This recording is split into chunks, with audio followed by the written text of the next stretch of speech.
இந்த வேலை என்கிட்ட நடக்காது. நான் அப்பாவை பாத்துக்கிறேன். நீ வேணும்னா அம்மாவையும் பாட்டியும் பாத்துக்கோ. கேசவா என்ன பேசுற? சும்மா தீபா.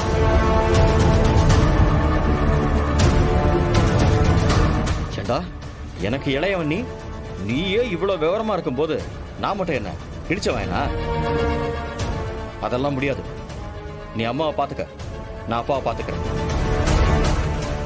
வேணும்னா பாட்டியை நாம 2 பேரும் பொதுவா பாத்துக்கலாம்.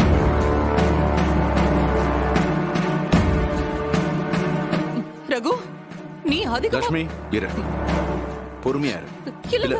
இல்ல பொறுமையா இரு, எதுவும் பேசாத. ஏங்க, ரொம்ப தப்பா இருக்குங்க. அவங்க 2 பேரும் உங்களை பெத்தவங்க. அவங்கள பாத்துக்கிறதுக்கு இப்படி பங்கு பிரிக்கிறீங்க. எனக்கு இதுலலாம் துளி கூட விருப்பம் இல்ல. ரொம்ப தப்பா இருக்கு. நீங்க எனக்கும் தீபாக்கும் 1008 கருத்து வேறுபாடு இருக்கலாம். ஆனா இந்த விஷயத்துல தீபா சொல்றதுதான் சரி. நான் அதை ஒத்துக்கிறேன். என்னங்க பேச்சதெல்லாம்? அம்மா அப்பாவை காப்பாத்துறது பெத்த பிள்ளைங்களோட கடமைங்க.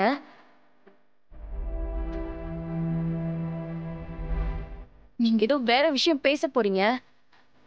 இந்த குடும்பத்தை மறுபடியும் ஒண்ணாக்குவீங்கன்னு நினைச்சா இப்படி மேலும் மேலும் சிக்கலை உருவாக்குறீங்களே. ஏய், வாய முரு. பணத்தை என்ன நீ உங்க அப்பா வீட்டுல இருந்து கொண்டு வந்து இங்க கொட்டுறியா? எனக்கு மட்டும்தான் இந்த குடும்பத்துல இருக்கிற பிரச்சனை எல்லாம் சுமக்கணும்னு எழுதி இருக்கா என்ன?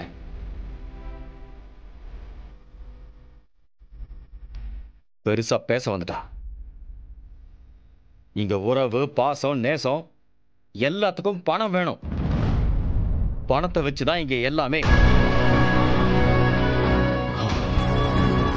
பணம் ஒரு விஷயமே இல்லைன்னு சொல்றவன்லாம் பசின்னு வந்துட்டா ஐயோ பணம் எங்க இருக்குன்னு காசை தேடி ஓட ஆரம்பிச்சிருவாங்க. பேசுறதுக்கு நல்லா இருக்கிற எந்த விஷயமும் வாழ்க்கைக்கு உதவாது.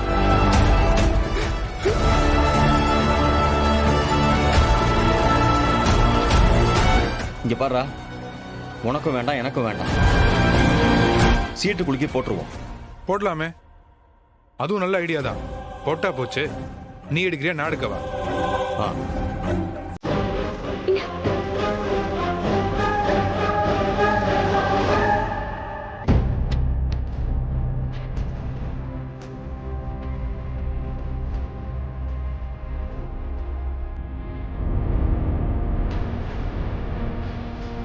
லட்சுமி, உள்ள போய் நம்ம திங்ஸ் எல்லாம் எடுத்துட்டு வா. என்னங்க? போ, போய் எடுத்துட்டு வா.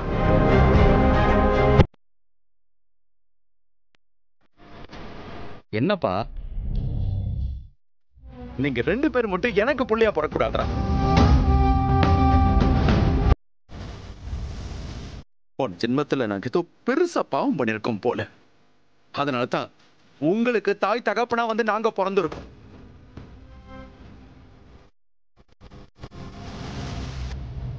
லட்சுமி, இவங்க யாரு நம்மளை பாத்துக்கிறதுக்கு? என் உடம்புல வலு. உன்னை காப்பாத்த என்னால முடியும். கடைசி மூச்சு இருக்கிற வரைக்கும், ஏன் நான் செத்தாலுமே உன்னை இவனுங்கள்ட்ட கையேந்த விட மாட்டேன். எங்க இப்படி எல்லாம் பேசாதீங்க. இல்ல, நம்ம படாத கஷ்டம் இல்ல. எல்லாத்தையும் தாண்டி இன்னைக்கு நம்ம வாழ்ந்துட்டு இருக்கோம்னா அதுக்கு என்ன காரணம்? நம்மளுடைய வைராக்கியம். அதுதான் நம்மளுடைய சொத்து. அத இவனுங்க முன்னாடி நாம என்னைக்கும் இழந்துடக்கூடாது. இனி ஒரு நிமிஷம் கூட இந்த வீட்டுல நம்ம இருக்க வேண்டாம். கிளம்பு.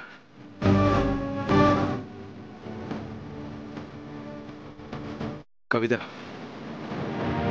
இப்ப என்னால எங்க அம்மாவை இங்க இருந்து கூட்டிட்டு போக முடியாது.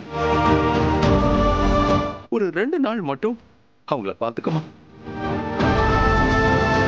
கடைசியா எங்களுக்காக நீ செய்யற உதவியா இருக்கட்டும். நான் கிளம்புறோம்.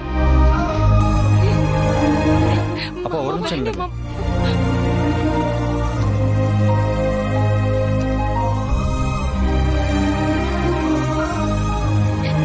டேய் கேசவா, அவங்க கிளம்புறாங்கன்னா அப்படியே விட்டுருவியா? வெளியே போய் செலவுக்கு என்னடா பண்ணுவாங்க? என்கிட்ட 2000 ரூபா இருக்கு, உன் ஷேரை கொடு. கேசவா வேண்டாம். கேசவா சொல்றது கேளு. நீ என்ன பண்ற? நீ கேசவா. அப்பா இந்தாங்கப்பா.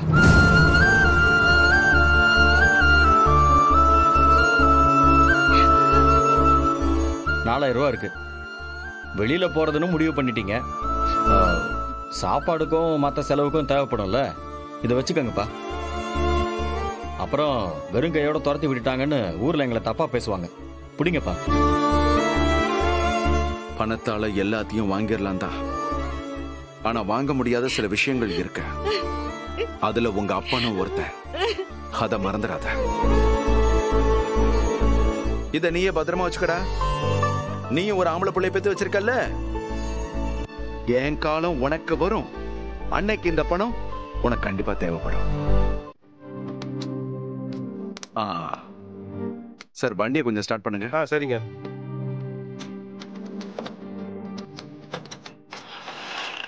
அவ்வளவுதான் சார், ஸ்டார்ட் ஆயிடுச்சு சார்.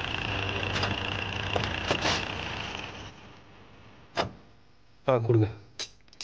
என்னங்க, நீங்க கை வச்ச 5வது நிமிஷத்துல வண்டி ஸ்டார்ட் ஆயிருச்சு? சின்ன பிரச்சனை தான் சார், அது அடைச்சுக்கிட்டு இருந்துச்சு. சர்வீஸ் விட்டு ரொம்ப நாள் இருக்கும் போல இருக்கு, அதான். ஆமாங்க, அதுக்கெல்லாம் எங்க டைம் தர்றாங்க?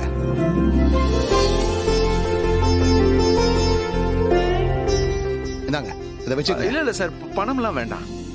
இந்த காலத்துல பணம் வேணான்னு சொல்ற மனுஷனா? வித்தியாசமான ஆளா இருக்கீங்களே. பரவாயில்ல, வச்சுக்கோங்க. இல்ல சார், நான் இது ஒரு உதவியா தான் செஞ்சேன். வழக்கமா பப்ளிக் எல்லாம் போலீஸ பார்த்தாங்கன்னா விலகித்தான் போவாங்க.